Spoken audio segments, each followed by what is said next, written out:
tenemos la dicha, la alegría de encontrarnos aquí en Madrid con don Eduardo Verástegui.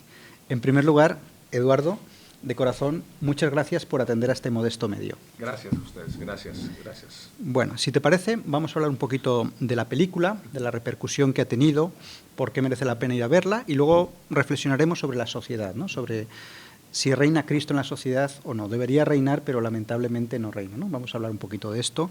En primer lugar, Eduardo, ¿por qué decidiste involucrarte en este proyecto de Sound of Freedom? Bueno, como cineasta, siempre estamos buscando proyectos que tengan los ingredientes necesarios para poder contar una historia de alto impacto, que haga de este mundo un mejor lugar. Pero este proyecto llamado Sonido de Libertad nos encontró a nosotros. No lo estábamos buscando, sino que nos encontró cuando tuve el honor de conocer a un grupo de expertos profesionales en el rescate de niños secuestrados para explotación sexual en Los Ángeles, California, hace 8 años. Cuando los conocí, cuando se los presenté a Alejandro Monteverde, el guionista y el director de la película, cuando ellos nos contaron a detalle lo que hacen, cuando viajan por diferentes partes del mundo, encubiertos, penetrando los rincones más oscuros del planeta, entrando con un rayo de luz, penetrando la oscuridad, para rescatar a estos niños secuestrados. Cuando nos contaron a detalle lo que le hacen a estos niños en todo el mundo, niños que son abusados sexualmente hablando de 10 a 15 veces al día, violados de 10 a 15 veces al día en promedio, por muchos años, hasta que ya dejan de servir porque el cliente ya no los quiere porque no son carne fresca. Ese es el vocabulario, esa es la manera de hablar de estos pedófilos, bandidos, perversos. ¿Qué pasa con muchos de estos niños? Pasan al segundo negocio, al mercado negro del tráfico de órganos. A estos niños los abren y los venden en partes. Entonces, cuando escuchas estas cosas, ya no puedes dormir tranquilo otra vez, ya no te puedes quedar cruzado de brazos, volteando hacia otro lado como si no estuviera pasando nada.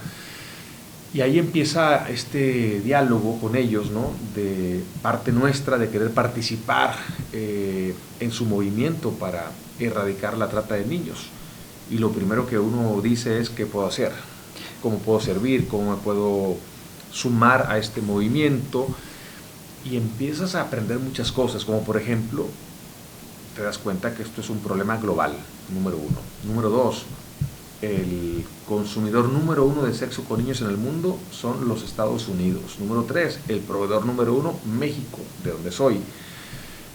Después haces preguntas como por ejemplo, ¿por qué si Estados Unidos es el consumidor número 1 de sexo con niños en el mundo, siendo el país más poderoso del mundo, tienen la tecnología, el ejército, el poder económico, la policía?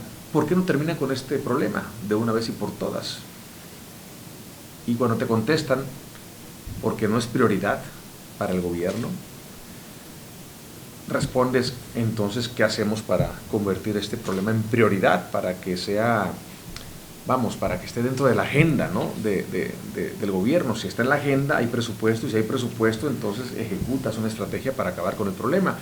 Y ellos me contestaron: necesitamos detonar un movimiento. Y de ahí nace el proyecto de la película. Ahora lo entiendo, porque tú eres católico, tú a lo mejor por tu propio medio querrías a lo mejor haber hecho una película de un santo, una película propiamente católica, pero ves que la voluntad de Dios es estar en denunciar esto, ¿no? Porque es una cosa que es apremiante, ¿no? Viste un poco la voluntad de Dios ahí, ¿no? Que te pedía que dieses voz a los que no tienen voz. Sobre todo cuando te dice el principal de ellos, ¿no? Cuando le preguntas: ¿y tú por qué haces esto? ¿Por qué arriesgas tu vida todos los días, teniendo una familia, visitas rincones oscuros del planeta muy peligrosos? ¿Por qué lo haces? Y cuando él responde: porque los niños de Dios no están a la venta, porque los niños de Dios no están a la venta, más te quieres sumar al proyecto. Claro. Y bueno, pues decidimos en ese momento todos participar en un proyecto llamado Sonidos de Libertad, Sound of Freedom, una película que se ha convertido en un movimiento Sí, que busca, un movimiento global que busca claro. erradicar la trata de niños para explotación sexual, creando conciencia, que es el primer paso y el más importante. Para erradicar la trata, primero es crear conciencia, darle visibilidad al problema, porque si no sabes que esto existe, ¿cómo te puedes convertir en un agente de solución si ni siquiera sabes que existe? Entonces, para nosotros como cineastas es muy importante, fue muy importante producir una película que pueda abrirle los ojos a los padres de familia, pero en un formato artístico que por un lado te entretenga, una película que te entretiene porque hay acción, porque Sí. es una película donde hay suspenso, donde hay acción, pero por otro lado con un mensaje poderoso que te ayuda a darte cuenta que esto sucede en todas partes y que te puede pasar a ti, que te puede pasar a ti. Y ese es el paso número uno, Claro. que sientas que te pueda pasar a ti, porque de esa manera abres los ojos y te conviertes en un embajador de la libertad. Para ponerle fin a esta triste y terrible realidad en tu entorno, en tu casa, en tu ciudad, en tu estado, en tu país, ¿no? Y de ahí vas sumando embajadores de tal manera que después nos convertimos en un ejército Claro. global que día y noche está viendo la manera de cómo ponerle fin a esta perversión, ¿no? Claro, es una perversión, un pecado aberrante. Yo creo que es una buena labor y es de agradecer, ¿no? Que nazca esa conciencia a nivel mundial, ¿no? De lo que está pasando, ¿no? Y muchas gracias, Eduardo, por dar voz. ¿Qué supone para ti trabajar con Jim Caviezel y también que alguien como Mel Gibson pues apoye el proyecto y estar con ellos? Bueno, muy agradecidos porque no fue nada fácil encontrar el actor principal. Más de 20 actores pasaron, decían que este proyecto no era para ellos, sus agentes nos contestaban y nos decían que estaban ocupados sus actores. En fin, siempre te daban una razón, pero la respuesta era un no, rotundo. Un tema muy controvertido que nadie quiere... No querían tocarlo. Entonces, finalmente llegamos con Jim Caviezel y yo pensé que iba a ser un actor más, que te iba a decir, estoy ocupado, no tengo tiempo, o cobro tanto dinero, no te alcanza para pagarme, y no, fue todo lo contrario. Me dijo, mándame el guión, me interesa mucho el proyecto, ya de entrada te digo que sí, solamente necesito hablarlo con mi esposa porque todas las decisiones las tomábamos en conjunto, ¿no? Le mandé el guión y al día siguiente me marcó y me dijo, adelante, estoy dentro del proyecto, nada más que hay un pequeño reto, hay un problema que tengo con mi esposa. Mi esposa no quiere que yo vaya a Colombia a filmar esta película porque acaba de ver en Netflix la serie de televisión Narcos Colombia y está un poco asustada. Claro. Estas series de televisión le hacen un gran daño a nuestros países. Entonces, son historias de terror y te pintan a tu país como si fuera eso y nada más. Entonces mucha gente pues tiene miedo de visitarte cuando... Y no solo eso, sino que proponen modelos de vida anticristianos, ¿no? Se hace muchos años la televisión... la apología del delito, ¿no? O sea, glorifican al malo como si fuera ese el modelo a seguir, ¿no? Entonces, bueno, yo le dije a Jim que me diera unos minutos, que le regresaría la llamada, porque lo que ellos querían era mover la locación a otro país. Hablé con este grupo de expertos en el rescate de niños y les dije, les tengo una buena y una mala. La buena es que Jim Caviezel ya dijo que sí, la mala es que la esposa vio Narcos Colombia en Netflix y está asustada y no quiere ir a Colombia. Ya le expliqué que eso no es así, pero bueno, pues no la saco de ahí, ¿qué hacemos?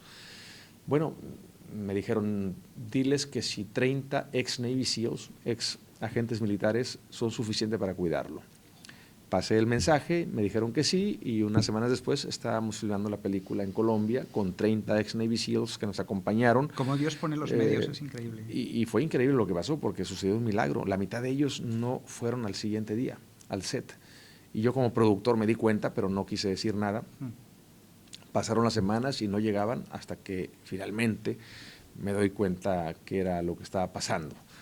Un muy amigo mío colombiano, un manager, me manda un artículo de un periódico local de Cartagena donde habla el artículo de que el gobierno colombiano y la Policía Federal habían arrestado a unos traficantes y habían rescatado a más de 200 niños secuestrados para explotación sexual para el turismo sexual infantil de Cartagena. Y había mucho detalle muy parecido a la historia que estábamos filmando. Entonces fui a hablar con ellos, con los ex Navy SEALs, y les digo, miren, como en la película, muy parecido, y se empiezan a reír. Y me dicen, fuimos nosotros. ¿Cómo? Sí, la mitad de los que no estaban en el set, pues resulta que un día estábamos caminando por las calles de Cartagena, se nos acercaron unas personas a ofrecernos niñas, jovencitas, y jamás se imaginaron que estaban hablando con expertos en el rescate de niños. Entonces seguimos el juego y les dijimos que sí, y se emprendió una operación de rescate undercover, ¿no?, encubierta, con la ayuda del gobierno colombiano, y gracias a la ayuda del gobierno colombiano se pudieron rescatar a más de 200 niños, y le dimos todo el crédito al gobierno colombiano para que no sospecharan de nosotros, porque todavía nos faltan un par de meses más de filmación aquí en Colombia. Entonces imagínate, gracias a que la esposa de Jim Caviezel dijo que no en un principio, 30 ex agentes militares fueron a Colombia y la mitad de ellos rescató a más de 200 niños secuestrados. Como Dios va moviendo las causas segundas, ¿no? Tú has visto el toque de Dios providencial en todo esto, ¿no? Desde el primer momento cómo Dios ha ido bendiciendo la película, ha habido dificultades, pero cómo Dios está por detrás de esto, ¿no? Y le agrada, ¿no? Pues yo creo que eso sucede en todos lados, ¿no? En todos lados, cuando hay gente que quiere hacer las cosas bien, que tiene la intención de agradar a Dios, tiene la intención de involucrarse en proyectos que tengan el potencial de hacer de este mundo un mejor lugar, pues siempre la mano de Dios va a estar ahí presente, ¿no? Va a haber altas, va a haber bajas, va a haber momentos difíciles, va a haber momentos de turbulencia, pero todo eso sirve para purificar incluso a las personas que están involucradas en ese proyecto, para que no quede nada de uno, sino que todo quede, se desprenda uno de cualquier atadura, porque si no el proyecto se vuelve una especie de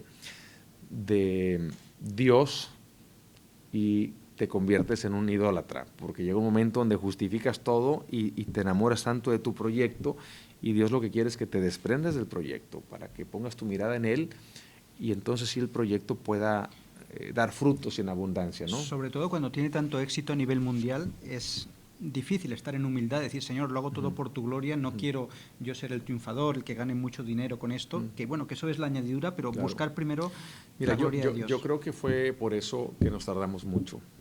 Fueron 8 años de trabajo, desde el día 1 que conocimos a estas personas.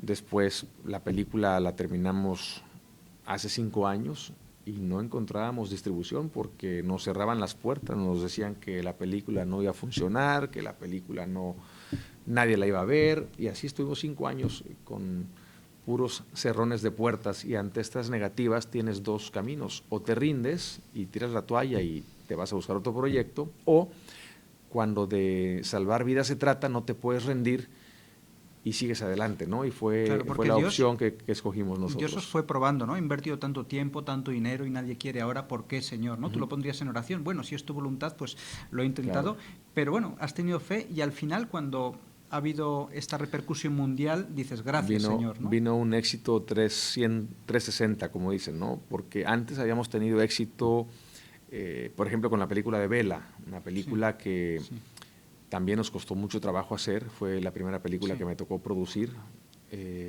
pero que cambió la vida de muchas personas, incluyendo la mía, una película que ha salvado muchas vidas. Ya nada más con eso para mí es una película de éxito, pero no tuvo un éxito internacional, no tuvo un éxito,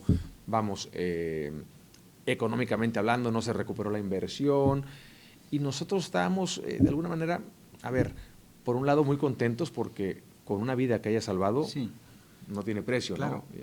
Pero por otro lado quieres recuperar la inversión para seguir haciendo más películas. Entonces ahí estábamos como que no había cuajado todavía el proyecto económicamente hablando, porque el cine es muy caro, muy caro. Alguien tiene que pagarle a los actores, alguien tiene que pagarle a los productores, al director, el marketing, la publicidad, la distribución, todo cuesta muchísimo, y si no recuperas, pues entonces es más difícil conseguir presupuesto para el segundo proyecto. Sin embargo, gracias a Dios conseguimos presupuesto para el segundo proyecto, que también tocó millones de corazones, una película que se llama El Gran Pequeño, en inglés Little Boy, y que también tuvo mucho éxito, pero nunca fue el 360. Después de 20 años de trabajo sin parar, finalmente con Sonido de Libertad vino el éxito 360. Me refiero a artísticamente, una película reconocida, alto impacto, que fue lo más importante, y 3, económicamente hablando, también la película pudo recuperar su inversión y fue un proyecto que ahora nos da la oportunidad de hacer 10 proyectos más, ¿no?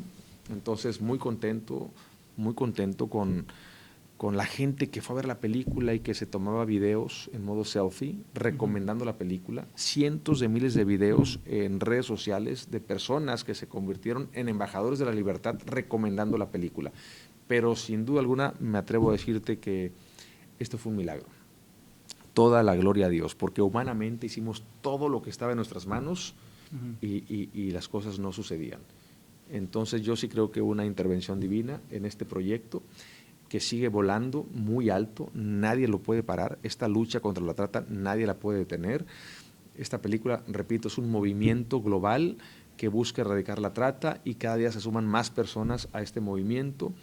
Entonces, pues yo voy a entregar mi vida, esto no para con Sound of Freedom, esto apenas comienza y vamos a seguir hasta que terminemos con este problema en todo el mundo. Aparte del bien que se hace y de las vidas rescatadas, ¿te quedas con algún momento donde has visto claramente la mano de Dios, un testimonio que te haya impactado a raíz de la película? Sin duda alguna, los 200 niños rescatados en Colombia. Para mí eso fue un milagro tremendo porque la película ni siquiera estaba terminada, apenas la estábamos filmando y el propósito de la película, que es salvar vidas, mientras la filmábamos ya estaba salvando vidas en Cartagena, Colombia. Incluso recuerdo cuando leí el artículo y después me confirmaron que habían sido nuestro equipo de ex Navy SEALs que nos acompañaron los que salvaron a estas personas, a estos niños. Yo dije, si la película no sale y solamente el éxito fue haber rescatado a esos 200 niños, valió la pena todo el esfuerzo. Entonces, claro, la película comenzó con el pie derecho, salvando vidas desde la filmación. Es impresionante, si te parece, Eduardo, y dando gracias a Dios por el bien inmenso que ha hecho la película, por este movimiento, por todo lo que estás haciendo desde tu conversión, que no ha sido fácil. Dios te llevó por el desierto, te ha puesto en la prueba. Vamos a reflexionar un poco, ¿no? Estas aberraciones, estos pecados tan aberrantes que claman al cielo son un producto de una sociedad sin Dios, ¿no? Cuando Dios no está presente en el alma humana, el ser humano es capaz de cualquier aberración, ¿no? Y hay mucha prostitución, trata de niños, trata de órganos, satanismo. ¿Cómo lo ves esto desde el punto de vista sobrenatural? El mal que hay en el mundo es mucho, pero ¿tú crees que está todo perdido, que Cristo va a volver a reinar en la sociedad? Claro, claro, donde abunda el pecado, sobreabunda aún más la gracia. Esto es bíblico. Entonces, pero para que nuestra sociedad, nuestra cultura pueda convertirse en una cultura de vida, hoy vivimos una cultura de muerte, el cambio es individual. No puedes dar lo que no tienes. Entonces, primero tienes que cambiar tú. Cambias tú, cambia el mundo. Cambias tú, cambia España. Cambio yo, cambia México. Cambias tú, cambia el mundo. Repito, no puedes dar lo que no tienes. Entonces, tienes que primero dejar que Dios sea el centro de tu vida, sea el rey de tu vida. Y entonces sí, yo te garantizo que si tu intención es alcanzar la santidad, y como católico llevas una vida sacramental, una vida de confesión frecuente, una vida de comunión diaria, una vida de oración diaria, donde se reza el rosario todos los días, una vida de meditación, de contemplación, de ayuno, de penitencia, una vida que lee la Biblia todos los días, que lee historias de los santos, que son nuestros hermanos mayores en la fe, para que se nos pegue algo, ¿no? Estás leyendo sobre sus vidas. Es imposible que si tu intención es esa, alcanzar la santidad, es imposible que alguien más no se vaya a contagiar. Claro. Porque la amistad es como el elevador, el amigo te sube o te baja, dime con quién andas y te diré quién eres. Son dichos que son evangelios chiquitos, hay excepciones, pero esta es la regla. Entonces, eres lo que comes, eres con quien te juntas, eres lo que lees. El que anda con lobos, aullar se enseña; el que anda con estrellas, brilla; el que anda con cerditos, se embarra de lodo. Entonces, cuando tu intención es querer ser santo, no por mérito propio, porque por mérito propio ni a la esquina llegamos, somos instrumentos rotos, desafinados, pero en las manos de Dios, Él es el único que puede hacer melodías perfectas con instrumentos desafinados como tú y como yo, si simplemente nos abandonamos en sus manos y hacemos lo que nos pide hacer. De esa manera es como cambiamos el mundo. La santidad de Dios es lo más grande, por eso hay que luchamos. Nosotros en nuestra modesta productora defendemos la santidad individual, la cristiandad, pero también gente como tú, que tienes influencia en la sociedad, has hecho una incursión en la política, puedes cambiar las leyes de los países, puedes cambiar el mundo, ¿no? ¿Hasta qué punto viste claro que en la política es donde puedes hacer más bien para acabar con el aborto, que sea México un ejemplo donde se viva cristianamente, ¿no? Pensemos en García Moreno, ¿no? Como referencia. Cada quien tiene su misión, cada quien tiene un llamado. Hay personas que Dios las llama a un monasterio y desde ahí están cambiando el mundo. Hay personas que las llama al seminario para ser sacerdotes, para alimentar el alma de los católicos por medio de la Santa Misa, dándonos el cuerpo, la sangre, el alma y la divinidad de nuestro Señor Jesucristo por medio de la comunión, ¿no? Un llamado importante, el más importante, porque sin Eucaristía pues no hay nada, ¿no? Y hay otros que nos llaman, Dios nos llama a rescatar los valores elementales por medio del arte. El cine, en mi caso, ¿no? El cine es muy poderoso, muy poderoso. Bien utilizado ese medio es muy poderoso, puede hacer mucho bien, mal utilizado puede hacer mucho mal, ¿no? A ti te llama a tener esta entrevista, ¿no? Y a transmitir los valores cristianos por medio de redes sociales, por medio de una entrevista, por medio de este programa, y así cada uno tiene su misión. En política no hay sillas vacías. Siempre hay alguien ocupando esos espacios, tomando decisiones importantes que afectan tu vida, la de tu familia, la mía, la de mi familia, para bien o para mal. Decisiones que cambian el destino de un país, si no para siempre, sí por mucho tiempo, para bien o para mal. Entonces, todos tenemos que participar en política directamente o indirectamente hablando. No puedes abandonar eso, porque tarde o temprano, repito, habrá personas tomando decisiones que nos van a afectar a todos. Entonces hay que participar, ya sea votando con valores, con congruencia, ¿no? Ya sea apoyando a algún candidato o participar directamente, ¿no? Entrarle a la pelea y desde adentro lograr los cambios que se tienen que lograr para defender la vida, la familia, las libertades fundamentales, etcétera. Y es por eso que el 7 de septiembre del 2023 me registré como aspirante a candidato independiente para la presidencia de México. Me pidieron que tenía que lograr juntar hasta el 6 de enero 1 millón de firmas con una aplicación fallida. Imagínate, la democracia de México en manos de una aplicación que no sirve. Sin embargo, nos dimos cuenta que no servía. Hicimos las denuncias, metimos las demandas y ahora nos vamos a ir por la vía independiente. O sea que en la boleta el 2 de junio del 2024 habrá 8 cuadros. 7 de ellos vendrán los nombres de los 7 partidos con sus candidatos y el último cuadro es un cuadro en blanco. Ahí es donde yo le voy a pedir a la gente de México que escriba mi nombre en el cuadro blanco para poder correr a los mismos de siempre este 2024. Este programa se llama precisamente Butacas Vacías, ¿no? Tú dices que ninguna butaca debe estar vacía porque decimos verdades que el mundo no quiere oír, ¿no? Hemos hecho hace poco un documental que te regalaremos sobre el Sagrado Corazón de Jesús, ¿no? ¿En qué medida es importante? No es una devoción más, es la devoción de las devociones, ¿no? Que Cristo reine no solo en los corazones, sino en la sociedad, que vuelva a la cristiandad. Como te lo mencioné hace un momento, para que Cristo pueda reinar en una nación, primero tenemos que dejarlo reinar en nuestro corazón, uno por uno, uno a la vez.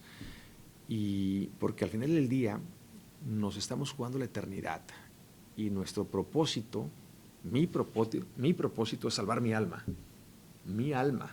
y traerme a cuantas pueda conmigo. Pero cuando yo muera, voy a rendirle cuentas a Dios yo. No voy a estar ahí con toda mi familia y yo hablando por uno, voy a estar yo directamente, cara a cara, rindiendo cuentas. Por eso es muy importante entender cuál es el propósito de nuestras vidas y la diferencia a la misión de nuestras vidas, que son dos cosas muy diferentes, propósito y misión. El propósito es igual para todos: conocer, amar y servir a Jesucristo. Primera página del Catecismo de la Iglesia Católica. Conocer, amar a Dios. No puedes amar lo que no conoces, por eso el orden es muy importante. Conoces, amas, sirves. Entonces, ser santos. Somos llamados a ser santos. Repito, por mérito propio ni a la esquina llegamos. Pero si seguimos lo que Dios nos pide seguir, repito, vida sacramental, vida de oración, ayuno, se puede lograr esa santidad con la ayuda de Dios. Y haciendo eso, como decían muchos santos, dame un hombre fiel que quiera ser santo y cambie una nación. Uno. Entonces, gracias a Dios, hay más de uno. Uno más Dios, o Dios más uno, más bien, es un ejército. Mayoría absoluta. ¿No? Dios más uno es un ejército, hay más de uno. Demos gracias a Dios. Sigamos trabajando. Dios ya ganó. Él ya ganó. Simplemente estamos participando en este espacio, en este tiempo que nos tocó vivir, y tenemos que participar. El hombre da la batalla, la lucha, solamente Dios da la victoria. Entonces no estamos aquí para ser exitosos, estamos aquí para ser fieles a Dios. Y ya Él dirá, el resultado se lo dejamos a Él. Nosotros hay que, como decía Santa Teresa de Calcuta, no somos llamados a ser personas de éxito, somos llamados a ser personas fieles a Dios. Ese es nuestro éxito. Ahora que si siéndole fiel a Dios viene el éxito del mundo, pues es una bendición. Utilicemos ese éxito como un medio poderoso para hacer un bien en nuestra sociedad. Pero si no viene ese éxito del mundo, no podemos, no debemos más bien comprometer nuestros principios, nuestros valores, nuestra fe, con tal de obtener el éxito que viene del mundo, porque ese éxito no viene de Dios. Entonces, en todo proyecto tienes que tener muy claro por qué lo estás haciendo, cuál es tu intención, purificar tu intención. Por ejemplo, en política, yo no estoy, muchos me decían, pero Eduardo, no tienes partido político, no tienes posibilidades. A ver, yo no estoy haciéndolo por posibilidades o por intereses o probabilidades. Yo lo estoy haciendo por principios, por principios. Y esos principios, cuando están arraigados en la verdad, eres libre. Y además, mis posibilidades no las pongo en los seres humanos, las pongo en Dios. Y dejemos que Dios dé la última palabra. Y Eduardo, para ir finalizando, España llevó la fe a América, tú estás ahora en España. ¿Qué supone estar en la madre patria? La madre patria. ¡Ea! ¡Viva España! ¡Viva México! Pues siempre, vamos, ayer que fui a misa, ayer por la noche, estaba justamente meditando en eso, ¿no? En México, porque hablamos español, porque somos católicos, la mayoría, bueno, en Hispanoamérica, ¿no? Pero te hablo de México como mexicano, pues gracias a España. Entonces, cuando ves un gobierno comunista como el que tenemos hoy en día, que le pide a España que le pida perdón a México, pues, y además lo pide en español, hablando en español, pues no ha entendido nada. Este señor, que es el que más daño le ha hecho a México en los últimos años, un presidente comunista que tenemos que sacar antes de que sea demasiado tarde, pues no agradece el tesoro más grande que nos dejó España, que es la fe católica. Y yo por eso estaré agradecidísimo toda la vida, toda la eternidad. Pues te agradezco esta entrevista de corazón, Eduardo, y sobre todo el ejemplo edificante que buscas la santidad, hacer la voluntad de Dios, salvar tu alma y salvar las almas, ¿no? Que en definitiva de lo que hagamos en esta vida va a depender toda la eternidad, ¿no? Y en eso estamos, ¿no? Y este ejemplo que arrastre mucha gente, vamos a rezar por ti para que Dios te mantenga en esta integridad, porque si te quiere en la política, que cambies el país, que bueno, pero siempre bajo la voluntad de Dios, y si no sale, que sigas, que el deseo de santidad, aunque sea en fracaso, en pobreza, eso es lo más importante, lo único que vale, porque luego, de cara al cielo, lo que cotiza en el cielo es lo que hemos amado a Dios, no los éxitos mundanos. Totalmente. Bien, amigos, pues gracias a ustedes por estar ahí. Ha sido un espacio más de butacas vacías, donde no está lleno el escenario esta vez, ¿no? Como la película de Eduardo, sino aquí están vacías porque decimos verdades que normalmente no gustan y no están de moda en los medios de comunicación. ¡Ea! ¡Ánimo! Dios los bendiga. Gracias, Eduardo.